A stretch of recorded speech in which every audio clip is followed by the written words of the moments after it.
todos ustedes, sean bienvenidos a un nuevo capítulo de Expresión Política a través de las pantallas de Giro Visual Televisión para toda la provincia de San Antonio y Casablanca.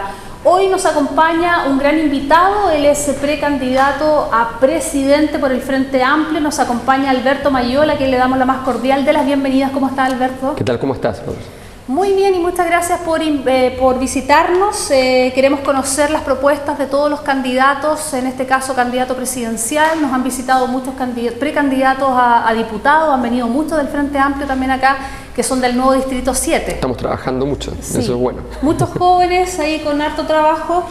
Alberto Mayol ya lo conocemos tanto porque es precandidato presidencial del Frente Amplio, pero también es un destacado cientista político y sociólogo, quien ha estado durante muchos años trabajando en televisión y en radio. Lo hemos visto en distintos programas donde están haciendo análisis político constante. Así que problema de cámaras no hay, además. No hay mucho problema con las cámaras, efectivamente. Sí, harta experiencia. Bueno, quisiera que nos contara, Alberto, qué le ha parecido un poco estar en esta zona, la provincia de San Antonio, una provincia que, como muchas a nivel nacional, también está muy lejana a lo que es la capital regional. Sí, además con evidente invisibilización. Bueno, de hecho, el puerto principal hace muchísimos años ya es San Antonio, pero seguimos pensando que es Valparaíso. Y en ese sentido hay una pérdida de visibilidad que es bastante grave, porque tiene que ver con esta dinámica en la cual el centralismo no solamente ataca a las regiones, sino que además ataca mucho a las regiones que están cercanas, porque de alguna manera más invisibilidad se produce por la sensación de que al estar más cerca del centro algún beneficio podrían tener, y la verdad es que no ha sido así. Los beneficios de obras públicas, los beneficios de inversión en general están más bien hechos para aquellos elementos que tienen que ver con el desarrollo productivo del país, pero no necesariamente de la región.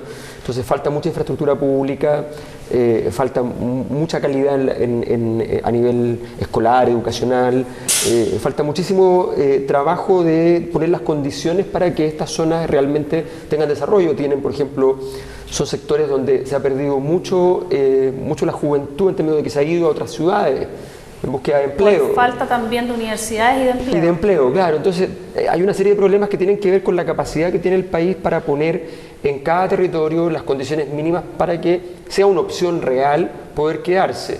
Obviamente cada chileno, cada chilena puede cambiarse de ciudad, puede ir a vivir a donde quiera, pero que sea una opción real quedarse sin tener que sacrificar un proyecto de vida. Y eso es algo que nos está costando mucho. Recién ayer estábamos en Calama, nos decían lo mismo, porque aquí no hay sedes universitarias que nos permitan y que sean formación no solamente para temas relacionados con la minería, que nos abren un poco el mundo. Bueno, eso es importante efectivamente en cada uno de los territorios. No puede ser que en cada ciudad, pero sí que en sectores relativamente ya con mucha población que tienen relevancia, tener al menos una cobertura de servicios públicos en general que les dé consistencia a los territorios. Claro, y más oportunidades justamente a los jóvenes, estudiantes y también a los adultos mayores. Hay un tema que se ha estado tratando y que tiene relación también con las ciudades costeras mucho, y que es el tema de los pescadores. Sí. Ustedes se están reuniendo justamente con los pescadores. Hay un Mar para Chile, se llama un poco la campaña que están haciendo. Mar para Chile suena como contradictorio porque tenemos mar, pero ¿de qué se trata para que la gente lo pueda entender? Bueno, lo que nosotros decimos es que en realidad no tenemos mar, tenemos costa, tenemos 4.000 kilómetros de costa, pero la verdad es que con la ley de pesca se estableció una legislación que permite en realidad que ese mar haya sido en el fondo licitado, concesionado, con varios elementos graves. Primero, que fue concesionado gratuitamente. En segundo lugar, que está lleno de antecedentes respecto a casos de posible corrupción y hasta cohecho asociado a esa ley, es decir, cómo las empresas aparentemente dirigieron la discusión en el Congreso de esa ley con sus propias minutas, en fin. Ahora sale un antecedente estos días además extra, y es que el presidente de la República en ese entonces, Sebastián Piñera, resulta que tiene inversiones en una de las principales empresas que obtienen las concesiones. Lo que decimos en el fondo que al estar privatizado el mar en la práctica no es chileno, y que lo que tenemos que hacer es recuperar el mar para Chile, que antes de cualquier cosa tenemos que recuperarlo, y el problema es que además ahí hay una pesca no solo industrial, sino que pesca de arrastre. Entonces eso destruye mucho las especies que ahí se pesca, por ejemplo, mucho pez que es chiquitito, que tiene poca edad, y eso sencillamente destruye el ecosistema. ¿qué pasa? Que finalmente los pescadores artesanales no tienen, no les llega a sus sectores suficiente pesca, y además porque se criminalizó la pesca artesanal. Si pescan fuera de ciertos territorios pasa a ser un delito. Entonces esto es bien delicado. Nosotros lo que estamos haciendo es venir a conversar con los pescadores artesanales. Nosotros creemos que son ellos los que tienen que fundamentalmente explicar esto, porque aquí hay un antecedente muy importante. Se llama Mar para Chile, pero también se llama Mar para los Pueblos, que tiene que ver también con que en Chile hay muchos pueblos pescadores históricos que durante centenas de años se han dedicado a la pesca en esta tierra, y que se han preocupado efectivamente de tener una tradición tan potente respecto al cuidado de su entorno, que nosotros queremos defenderlo de alguna manera. Entonces creemos que nuestro esfuerzo de venir a una conversación, vamos a estar hoy, mañana, vamos a estar en esa conversación, vamos a volver en 2 semanas más, o sea, tener una conversación donde también podamos escuchar y comprender las dimensiones que toma esto. Uno entiende lo que entiende, las dimensiones más grandes, los aspectos más generales, pero es distinto a esto darle una cierta textura más específica, conversando con cada una de las personas que están involucradas en este tema. Claro, conocer justamente la experiencia en una actividad que es bastante sacrificada, en donde cada cierto tiempo vemos las pérdidas de vida humanas, ¿cierto?, de los pescadores que salen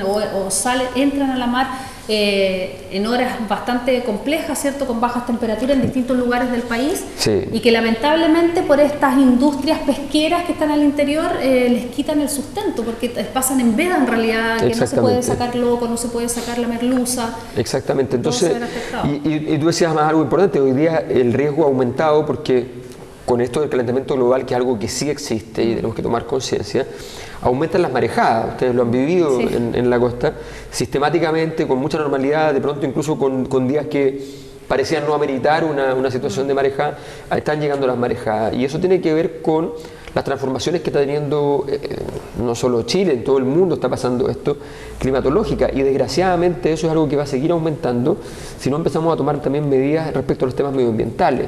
Y uno de esos temas medioambientales tiene que ver con la conservación de las especies, todas las especies, en el mar, en la tierra, en todas partes. Claro, que se empieza justamente por el país en general, pero que también luego debieran tener conversaciones con los países cercanos. Exacto. Incluso, por ejemplo, con Trump, que no está mucho de acuerdo con el calentamiento global, dice que no existe. Protección, claro, que no existe. Sí, bueno, desgraciadamente estamos en un momento difícil en el mundo porque como que hay una imaginación de que estas cosas se inventaron un poco menos como una problemática de circunstancias, que está bastante sabido que de aquí a 20, 30 años, lo más probable es que nos encontremos con el mar 2, 3 o hasta 8 o 10 metros por sobre el nivel actual. Claro. Eso va a ser bien problemático para todas las zonas costeras.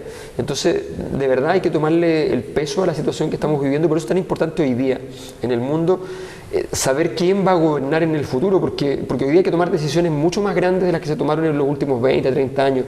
Hoy día hay que tomar decisiones que no tienen que ver solamente con mejorar el empleo, tienen que ver con cómo vamos a lograr tener desarrollo económico y al mismo tiempo hacer sustentable el medio ambiente, los derechos de las personas, los derechos sociales, los derechos culturales, en fin.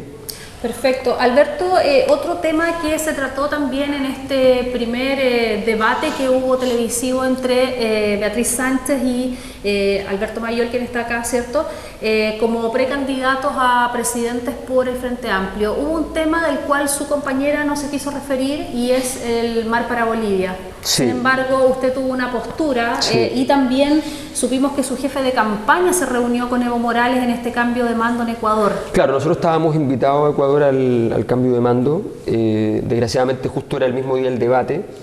Traté las semanas anteriores de solicitar un cambio de fecha, no hubo posibilidad por el tema del debate, no podía cambiar la transmisión de mando del gobierno ecuatoriano, era más difícil. Así que yo no pude ir y bueno, fue mi jefe de campaña.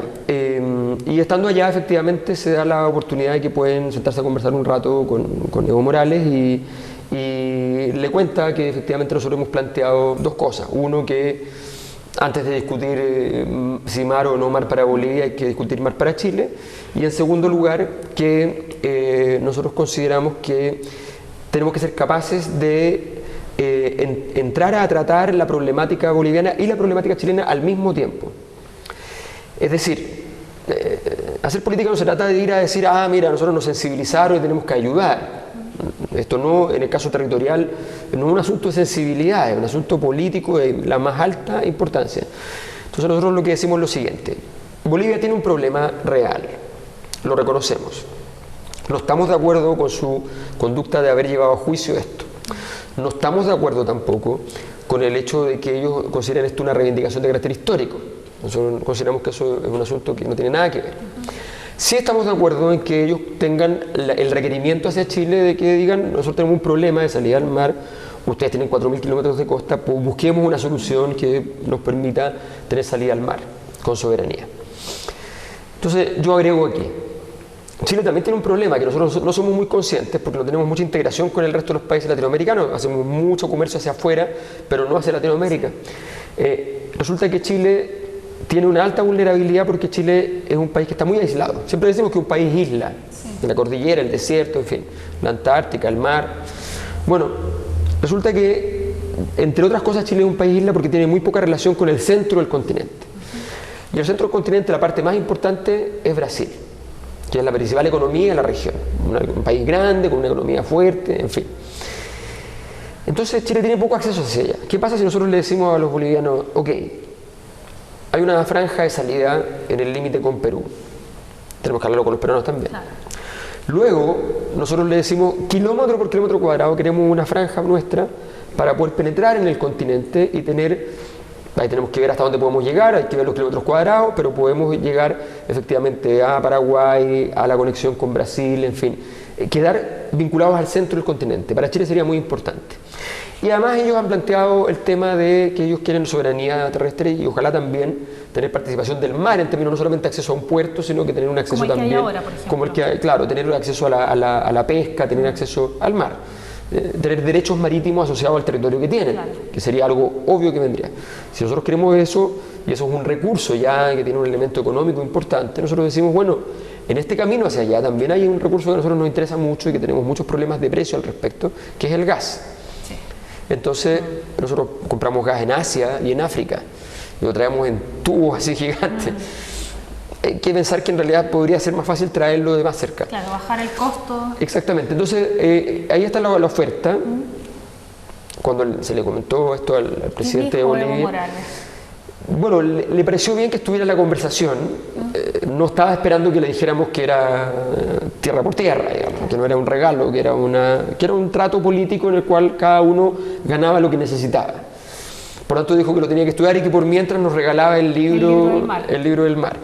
Pero fue esa la conversación y ahora, bueno, ojalá se pueda profundizar esa conversación. Claro, obviamente tiene que darse el tiempo para que lo piense, obviamente, para que tire las líneas y vea si realmente le conviene, porque todos tienen que ver la conveniencia. Exacto. Pero también se va a tener que conversar, como bien dice usted, con Perú, exacto, que ha estado reacio con ese tema, pero claro, también con los otros países como Paraguay para poder salir a Brasil. Eso es cierto. Ahí se implican más personajes. Claro, lo que pasa es que justamente, pero yo creo que ahí eso se allana fácilmente si la conducta es de pensar. Si empezamos a pensar como Latinoamérica, que es algo que tenemos que empezar a hacer, porque la verdad es que si tú miras el mundo, todos se están organizando por territorios más grandes para poder tener un poder global importante, para tener presencia. Entonces nosotros nos estamos equivocando en eso, y eso da lo mismo si los gobiernos son de derecha o de izquierda. Claro. Hay que tener elementos comunes con los cuales vamos a salir a trabajar y a defendernos entre nosotros. O sea, si a nosotros nos llama Donald Trump a Chile y nos dice: oye, yo estoy preocupado por Venezuela, también tenemos que decirle en Chile, en Argentina, en Bolivia, en Perú, en Brasil, donde sea, tenemos que contestarle: ok, pero también estamos preocupados por México, porque el nivel de hostilidad de usted hacia México es importante y son hermanos nuestros.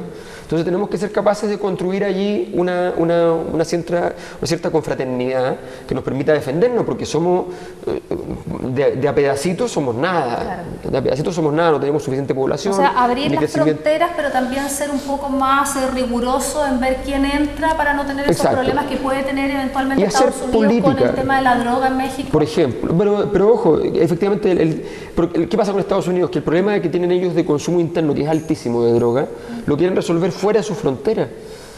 Entonces, decirle: mira, usted tiene un problema policial, usted se le mete con droga, usted contrólelo, regúlelo, pero no exija que los otros países tengan que estar trabajando para usted. Cada país verá tiene que luchar contra el narcotráfico en su interior, porque el narcotráfico corroe las sociedades, compra jueces, compra ministros, compra políticos en general, compra sociedad incluso, compra territorios, entonces es muy complicado, muy delicado. Pero evidentemente eso es problema de cada país. No puede ser que Estados Unidos llegue y diga, no, mira, yo quiero intervenir en tu país porque tú tienes demasiados narcotraficantes. Y ese problema de él es su propio consumo. Claro. Entonces, ahora es un tema que uno lo ve a lo mejor bastante lejano, lo ve en televisión, sufre probablemente, ¿cierto? Sobre todo las personas que tienen familiares que viven en ambos países, pero es un tema que ojalá nosotros no lo tengamos acá, porque como dice, la droga compra jueces, compra es que ya lo tenemos. Políticos, pero lamentablemente hemos visto algunos temas bastante complejos en Chile. Sí. ¿Qué hacer para no llegar a eso? Sobre todo acá en nuestro país. Mira, lo primero es tener una política lo más limpia posible. Hoy día tenemos un problema de que hemos detectado muchos casos que están o son de corrupción o están muy cerca de la corrupción. Eso es gravísimo porque abre la puerta. El narcotraficante sabe que si bien es distinto una cosa que otra, dice, bueno, pero aquí hay cierta apertura de la política a poder ser sensible al financiamiento para poder hacer ciertas cosas.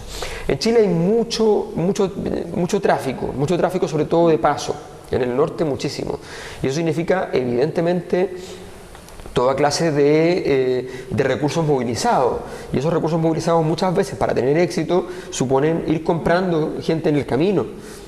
Gente desde las aduanas, de los guardias de frontera, en todos lados, y eventualmente también más arriba en la política. Y eso nosotros tenemos que ser capaces de combatirlo rápidamente, y eso requiere mucha capacidad en la investigación. Nosotros siempre que pensamos en poner más policías, por ejemplo, pensamos en los policías que van a estar en la calle, que son más visibles. Claro. Pero resulta que la investigación en Chile ha demostrado ser de muy mala calidad en general, por la falta de recursos, porque naturalmente a todos les ha pasado. Si tú entran a robar a tu casa, llega la policía y no tiene con qué tomar pruebas, digamos, en la práctica, y uno llena una ficha, dice lo que le robaron. Si alguna vez... es como cuando uno ve las seriales de televisión, no como se el parece. CSI, por ejemplo. No quisiera es que eso. fuera así. Uno quisiera que fuera así, y así tiene que ser. ¿Por qué? Porque si no le llega al fiscal un documento que no tiene ningún valor, que no dice ninguna prueba, no tiene nada, donde no se puede ni siquiera guardar una prueba. Si tú tienes una muestra de pelo, tú la guardas, y claro, se hace la prueba genética, no vas a poder detectar quién es, porque no sabes la prueba genética respecto al root, pero cuando después se detiene a esa persona, tú ya tienes un antecedente, y esa persona en vez de quedar libre, como tiene antecedente, por falta de mérito muchas veces. ya tiene el mérito y queda adentro. Entonces, todo eso tiene que ver con hacer bien el trabajo y dejar de decir, mire, esto se soluciona con más policía, esto se soluciona con más esto. Las soluciones para la delincuencia y sobre todo para el tema del narcotráfico tienen que ver con, por ejemplo, invertir mucho en las ciudades también.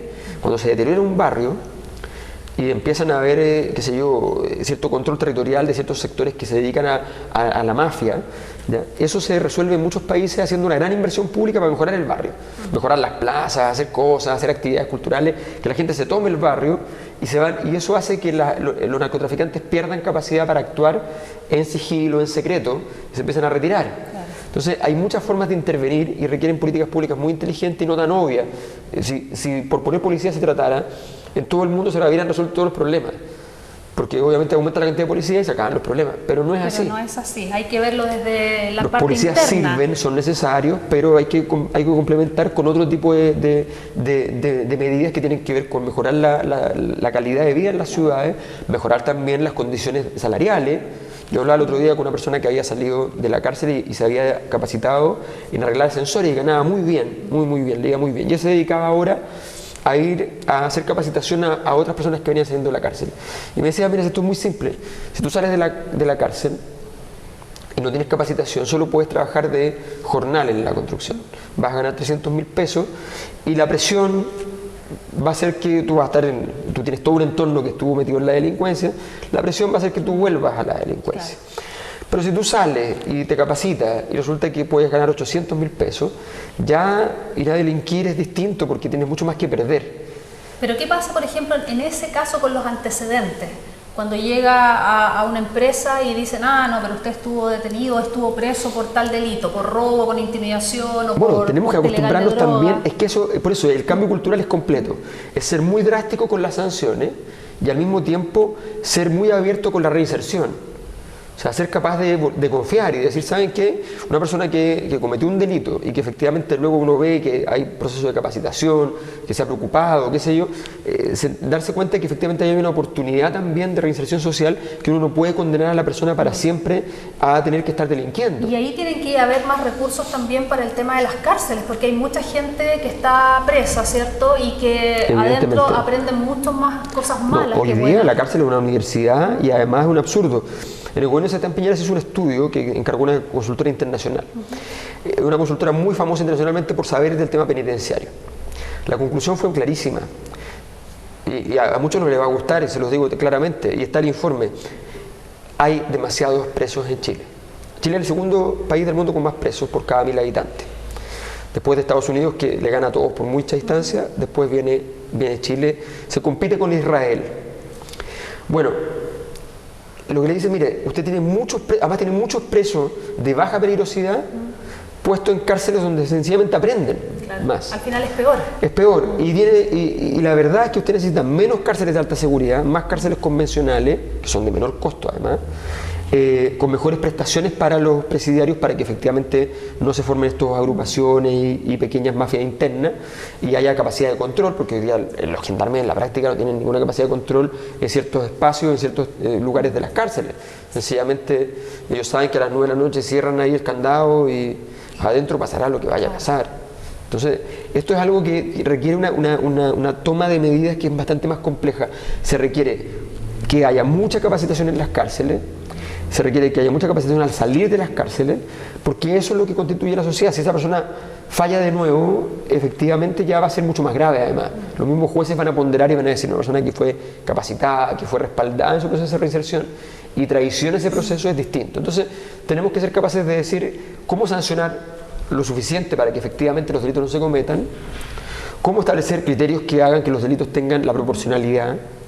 Eso también es importante porque se cometen muchos errores a veces de la proporcionalidad. Y en tercer lugar, tener efectivamente condiciones para que no se cometan más esos delitos. Mejores instalaciones y capacitación. Mejores instalaciones para que no se formen estas cofradías, que se formen efectivamente, haya capacitación, pero también, ojo, una política fuerte en aquellos barrios que están siendo más intensivos en la generación de personas que están llegando a las cárceles. Porque ahí están pasando cosas en ese barrio que no tienen que ver solamente con la delincuencia, que tienen que ver con la calidad de vida de esos lugares, las prestaciones de servicios públicos, con la sensación de estar por fuera de las normas sociales, de distanciarte del sentido común. Todo eso son parte del problema y para eso tenemos que intervenir. Imagínate que si el Estado, yo hablaba con el padre Felipe Berrío en La Chimba, en Antofagasta, y me decía, mire, la verdad es que aquí, si uno llama a la policía porque le están pegando a una mujer, llegan en 1 minuto y medio. Y perfecto. Pero si uno los llama por narcotráfico, se demoran mucho o no vienen. ¿Y por qué? Porque resulta que le tienen miedo a la cantidad de armas y qué sé yo que tienen los narcotraficantes. Y no tienen las condiciones para llegar. Entonces tenemos que tener las condiciones para poder abordar la magnitud de los problemas que existen en cada territorio. Y eso se hace con mucha osadía, con mucha valentía, para no tapar esto, dejarlo bajo la alfombra. Claro que sí. Bueno, seguimos conversando con Alberto Mayol, él es precandidato del Frente Amplio, está recorriendo la provincia de San Antonio, que por supuesto le agradecemos a todos los precandidatos presidenciales que visiten y se empapen de la realidad de cada una de las zonas, la cual estamos en el mismo país, pero son muy diferentes. Ya decía, había estado en Calama hay cosas bastante diferentes a lo que hay acá, no solamente por el territorio, por el entorno, sino que las distancias también. Por supuesto. La vida también puede ser más dura por lo mismo. Claro, nosotros estuvimos esta semana, por ejemplo, en Temuco, en Calama, a fines de la semana pasada también en Curicó, entonces tú vas viendo los problemas de transporte que son permanentes. Sí, acá también. Acá también. Sí. Es que eso es en todo Chile, porque la calidad del transporte es pésimo. Tiene que ver también con que efectivamente se estableció una política a favor de cierto tipo de transporte que en la práctica es ineficiente cuando hay grandes volúmenes, que son mucho bus y poco, qué sé yo, monorrieles, sistemas más que no son tan caros y son más estables, y para distancias cuando de repente, por ejemplo, aquí hay gente que trabaja bastante, no trabaja en la misma ciudad, sino que trabaja y hay que recorrer el litoral. Y eso si hubiesen vías férreas, tú por lo menos sabes perfectamente a la hora que pasa, y a la hora que llegas. Sí. ¿Ya? Y cuando tú eso no sería sabes, ideal, por ejemplo, lo mismo que pasa en Santiago. En Santiago está el Transantiago y la gente, la idea era tomarlo a una hora específica, como lo que pasa en Europa, que puede haber un papel todo ordinario y dice a las 6 de la tarde, y a las 6 de la tarde pasa, pero mira, no. Hay muchas tecnologías. Mira, fíjate que yo trabajo con Álvaro Miranda, que es un gran ingeniero en transporte, y él me mostraba una tecnología, por ejemplo, que existe en Alemania. Me decía que son vías férreas sin ferrocarril. ¿Ya? Son una vía que está basada como en 2 rieles, pero hechos de cemento. ¿Ya? ¿Ya? Y lo que pasa por encima de eso es un bus convencional. Pero la única diferencia que tiene es que tiene las ruedas así. Ah, perfecto. Entonces, ese bus anda por la carretera normal de donde todos andamos. Y de repente encuentra esta vía y se mete. Y esta vía no tiene parada. Y parte, puede andar hasta 100 por hora. ¿Ya? ¿Ya? Avanza sin parar y llega rápidamente a destino. Por ejemplo, para lugares como esto, donde tienes distancias cortas pero largas al mismo tiempo, porque con un taco te puedes demorar un muy buen rato, ¿ya? Efectivamente ese tipo de tecnología es muy buena. Tú tienes un riel por el costado, se mete a la carretera, toma pasajeros en los paraderos, vuelve a pasar, sale de la carretera, toma esta vía, sigue derecho. Son tecnologías que tienen un costo mínimo, ¿ya? Y una eficiencia enorme. Entonces, y uno se pregunta por qué no lo han hecho antes. Bueno, porque efectivamente aquí falta, primero falta mucha creatividad, en segundo lugar es como que está todo establecido de cómo se hacen las cosas desde siempre y no se quieren cambiar. Entonces necesitamos mejorar el transporte y siempre son las mismas soluciones que aumentar la cantidad de microbuses o al final aumentar, por ejemplo, empezar a construir más carreteras. Sí. Y eso son soluciones que en algunos casos funcionan, pero en general está bastante comprobado, por ejemplo, que cuando tú construyes una carretera, después de 3, 4, 5 años ya colapsa esa carretera y tienes que construir otra carretera. Entonces al final no paras nunca, porque la gente empieza a comprarse más autos. Claro. Y empiezas a ocupar más el auto. Si los sistemas de transporte público que son eficientes no usan el auto. Tú puedes tener tu auto, pero lo usas solamente los fines de semana. Claro. O sea, yo viví en España y mi mejor amigo era bastante mayor que yo, tenía 55 años. Y tenía 2 autos chiquititos y una moto. Y no lo usaba nunca. Yo siempre decía, ¿para qué tenés los autos? No, porque el fin de semana uno realmente quiere salir de la ciudad y qué sé yo, y la moto para pasear, porque me gusta andar en moto. Pero él andaba en autobús, en micro, porque estacionarse era una lata. Claro. Y resulta que llegaba mucho más rápido en la micro. Y tenías micro, eficiente, y tenías micro hasta la 1 de la mañana y después venía otro sistema de micro paralelo que tenía menos paraderos, pero podías caminar y llegar de 1 a 5 de la mañana. Entonces, todo eso era parte de un sistema que tiene una subvención para que efectivamente funcione. Hoy día lo estamos subvencionando, pero al final no nos da ninguna de las prestaciones igual. Bueno, debo decir, Alberto Mayol, que de todas las personas que han pasado por acá, precandidatos, candidatos presidenciales, diputados, senadores, todos acá en esta zona reclaman por los tacos que hay en el verano, porque hay una sola vía costera y hay un peaje arriba que es uno de los más caros de Chile, también hay unos en el sur. Pero no había escuchado esa idea de tener un estilo de ferrocarril pequeño, claro, un para monorriel o una vía como esta. No lo había escuchado, de verdad. Claro, son soluciones que no son... En Chile en general hay como se le tiene mal al monorriel, yo no sé por qué. De hecho, por ejemplo, incluso por eso hay que pensarlo más allá de las visiones. El anterior alcalde de Las Condes propuso un monorriel, ahí quedó la idea, parece que nadie... Y él decía que él tenía plata para financiar o no estaba pidiendo ni plata. Y la verdad es que como que se dejan de lado esas ideas. Hay oportunidades, se han propuesto en algún momento también en otras ciudades, en Antofagasta, que hay un problema de transporte grande. Son sistemas que, por ejemplo, en esta zona es ideal porque efectivamente es una línea recta. Sí. Entonces tienes todas las condiciones y obviamente, por ejemplo, hacer un metro es caro, hacer un tren es caro. Sí. Pero hacer un monorriel no es tan caro y este otro sistema que te estoy contando, por ejemplo, es un sistema que es bastante más barato. Entonces, existen las soluciones y hay que ponerle un poco de creatividad, innovación a los territorios. Para eso requerimos también que las autoridades locales necesitan más poder. Porque muchas veces las autoridades locales pueden tener la idea, pero tienen que ir a tocar la puerta a Santiago. Entonces, claro. Y en Santiago, la verdad es que no lo escuchan mucho. No, le dicen, mire, llévese una foto con el presidente, con la presidenta. Que estuvo en la reunión. Que estuvo en la reunión y váyase. Claro. Y bueno, y se van con el premio consuelo. Y ahí vamos de nuevo al tema de descentralización, sí. Que es un tema que muchos están pidiendo, la elección de los gobernadores regionales, que no va a salir ahora, ya sí. Está claro, ¿cierto?, para la elección popular, pero que es necesario de alguna manera y que es una buena idea para poder tener recursos propios en la ciudad y no tener que ir a Santiago a golpear la puerta. Nosotros consideramos que efectivamente esa legislación es básica, o sea, elegir a los gobernadores es básico, elegir las autoridades regionales es básico, pero se requiere más, mucho más. Por ejemplo, lo normal en casi todo el mundo es que cuando tú tributas en una región, todos los impuestos que se pagan en esa región, el 30%, el 25%, el monto que se establezca, nosotros proponemos 30%, quede en la misma región. Hay regiones que son más ricas y otras que son más pobres. Claro. En las regiones más ricas, un porcentaje de eso que se vaya efectivamente a solidaridad hacia las regiones más pobres, pero que siempre haya un porcentaje muy importante de los recursos que queden en la misma región inmediatamente en la alcaldía e inmediatamente en el gobierno regional. Cosa que muchas de las medidas que puedan tomar, las tomen ellos, que dicen, oye, quiero hacer un monorriel, revisan por internet los sistemas que hay, llaman a los ingenieros en transporte, les preguntan, les dicen, oye, ¿cuáles son los más eficientes? Eventualmente piden un par de datos a ciertas empresas internacionales y lo traen. Y con un poquito de esfuerzo además lo vinculamos con alguna universidad de la zona, ¿no? Los ingenieros aprenden sobre esa tecnología, aprendemos a arreglar esas cosas, aprendemos a construirlas pasado mañana, o sea, si esto es cosa de ir trabajando y construir medidas integrales. Además que en Chile hay mucho profesional capacitado, hay muchos. Por supuesto. Muchos que algunos lamentablemente con esfuerzo tienen que ir a la universidad, tienen que pagarle, quedar endeudados, otros que gracias a Dios la pueden pagar sus padres, pero que hay mucha inteligencia acá y que hay que sacarle provecho y no tener que ir a buscar gente a otros lugares. Sí, mira, cuando tú revisas los profesionales chilenos en las distintas áreas, están por todo el mundo trabajando para empezar. Lo que falta aquí es la capacidad institucional para hacer que esas inteligencias, esas capacidades le generen a los territorios nuestros un buen desarrollo.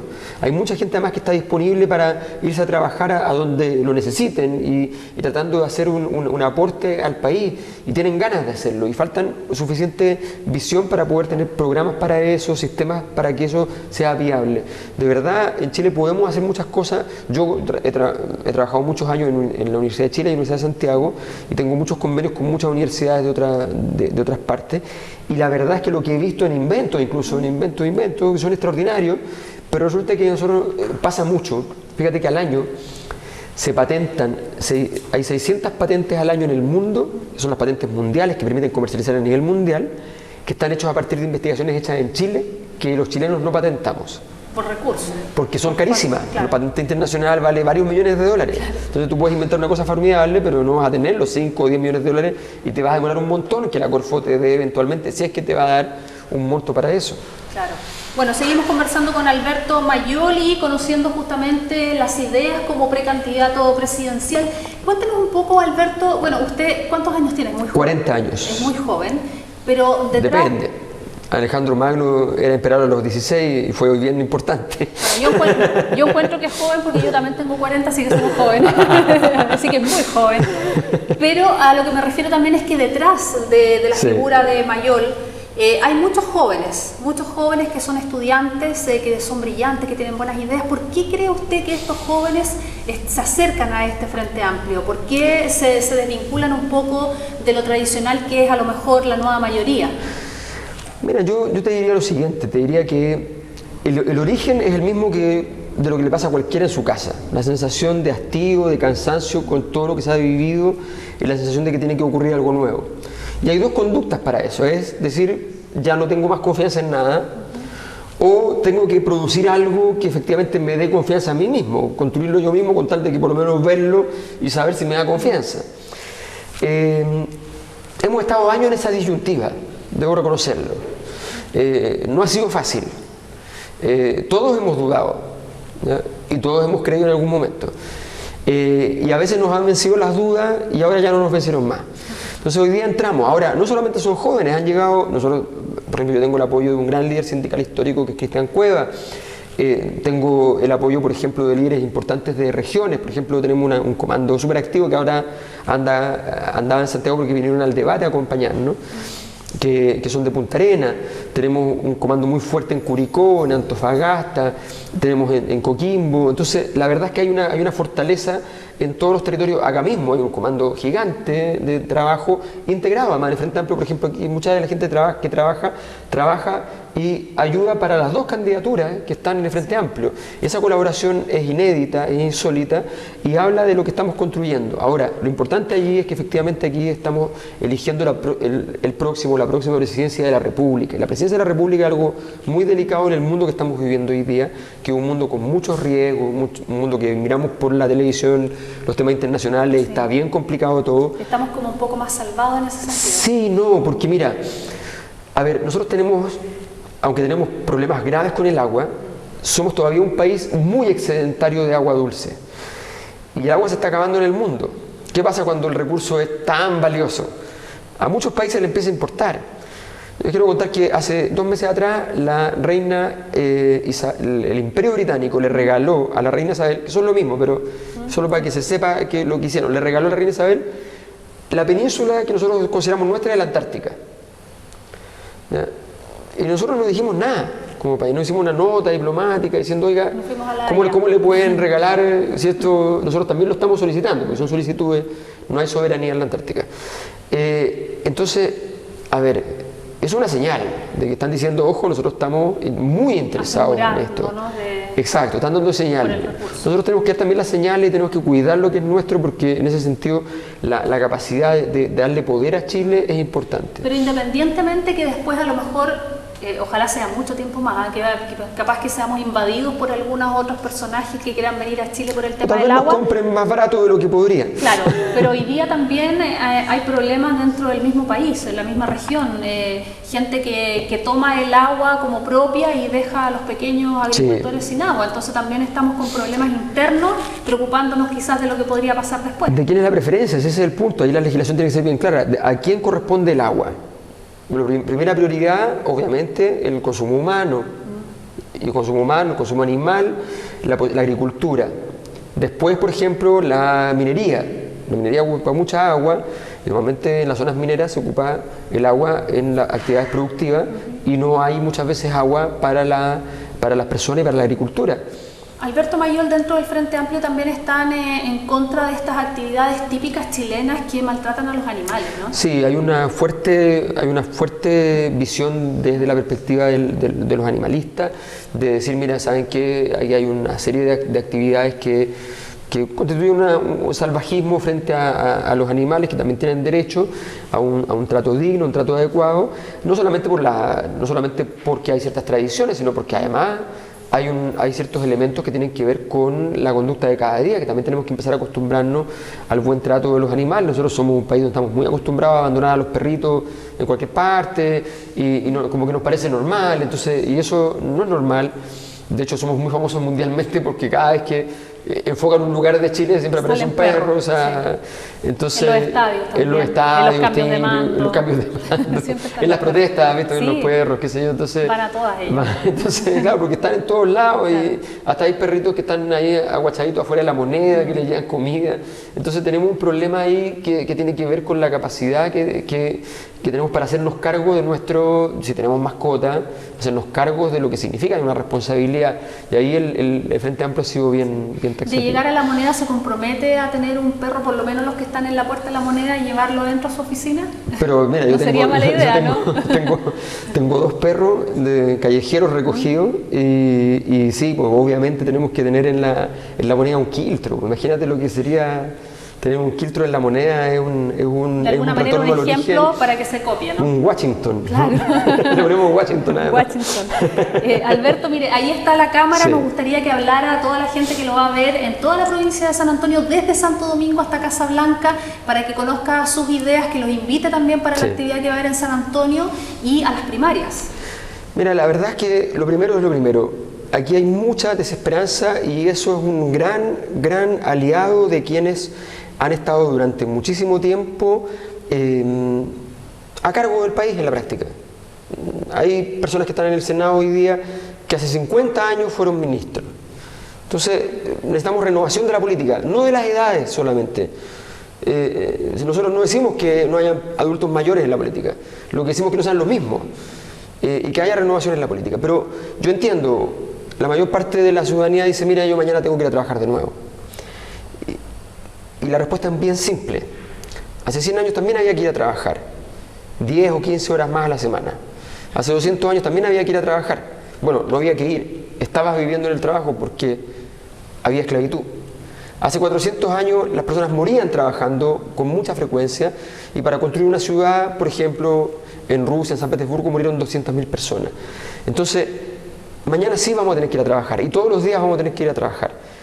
Pero tal vez mañana podremos trabajar en vez de las 56 horas reales que tenemos hoy día en Chile semanales, aunque la ley diga 44, tal vez podemos trabajar las 44 o tal vez podemos bajar a 40 horas y vamos a poder trabajar en mejores condiciones con un mejor salario. Eso es luchar por los derechos que tiene que ver con las pensiones, con la educación, con la salud. Y por eso el Frente Amplio nace para decir, ¿saben qué? Volvamos a confiar. Y sabemos que no es fácil y sabemos que aquí no hay cheque en garantía y sabemos que es un acto de confianza y de cariño que muchas veces nosotros estamos recién apareciendo, tal vez no nos conocen lo suficiente. Pero bueno, somos los que tomamos la opción de crecer y de hacer que esto sea viable. Dennos de regalo esa confianza y ese regalo nosotros sabremos retribuirlo. ¿Y para las primarias? El 2 de julio. El 2 de julio hay dos primarias. Dos primarias. Una primaria que es la primaria de la derecha, van 3 candidatos, y otra primaria es la primaria del Frente Amplio, donde voy yo y va Beatriz Sánchez.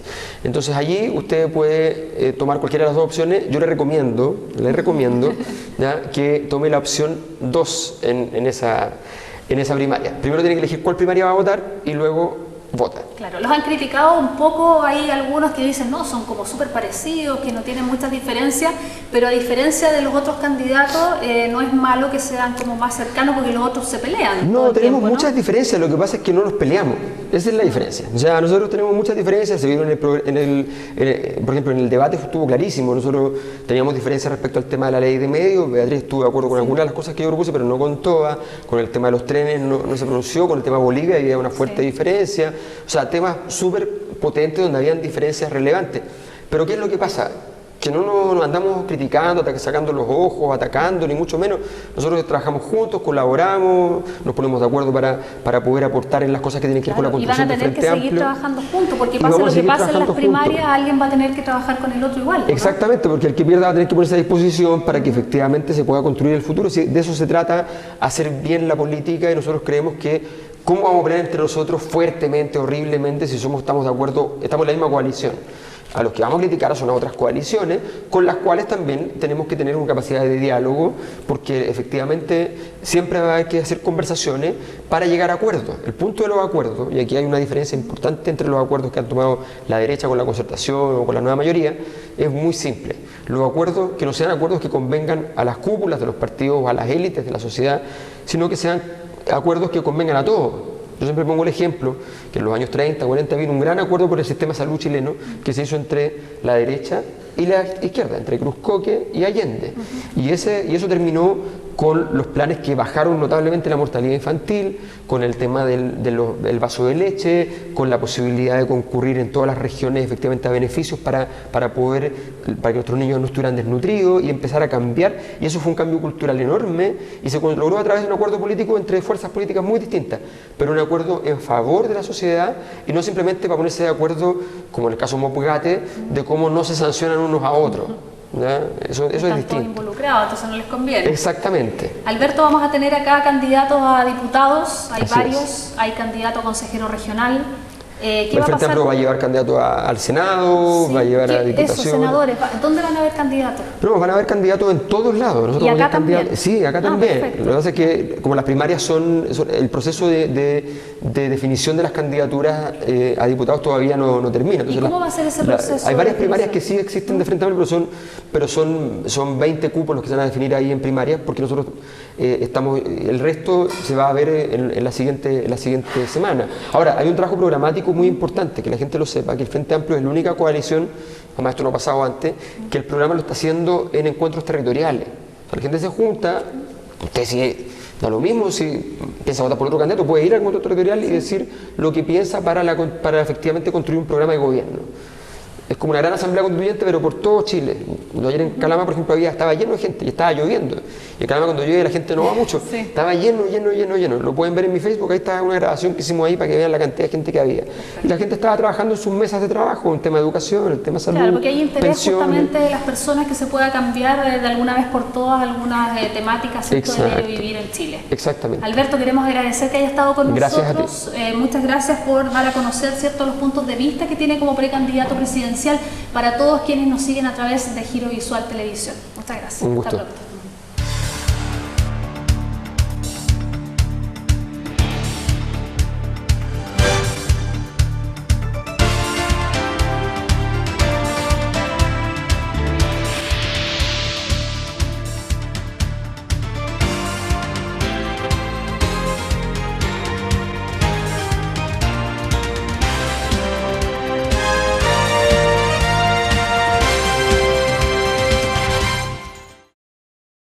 Las opiniones vertidas en este programa son de exclusiva responsabilidad de quienes las emiten y no representan necesariamente el pensamiento y sentir de Giro Visual Televisión, el canal de la Quinta Región.